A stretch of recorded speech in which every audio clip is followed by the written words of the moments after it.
Hello guys, welcome back to my channel. চলে এলাম part 2 নিয়ে। তো ফার্স্ট পার্টে এরকম একটা দৃশ্য তোমরা দেখতে পেয়েছো। তোমরা হয়তো অনেকেই ভেবেছো আমি গাছের জন্মদিন পালন করছি মোমবাতি ধরিয়ে। না, এরকম কোনো বিষয় নয়। বিষয়টা হলো আমি অনেকগুলো নয়নতারার গাছ বসিয়েছিলাম এই প্লাস্টিকের কৌটাগুলোর মুখ কেটে কেটে। তো তখন আর নিচে আমি ছিদ্র করিনি, কারণ তাড়াহুড়োতে এত শক্ত ছিল যে আমি আর ছিদ্র করার সময়ও পাইনি। আর এখন যেহেতু প্রতিদিনই বৃষ্টি হচ্ছে, এই বৃষ্টির জলটা প্রতিদিন এই গাছের গোড়ায় জমতে জমতে গাছগুলো প্রায় মরে যাওয়ার কল হয়েছে।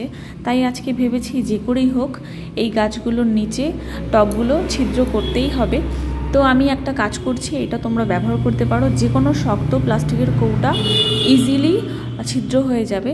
তো আমি এখানে একটা মোমবাতি ধরিয়েছি আর একটা লোহার রডটা খুব ভালো করে গরম করে নিচ্ছি। যত ভালো গরম করবে তত তাড়াতাড়ি ছিদ্র করতে পারবে।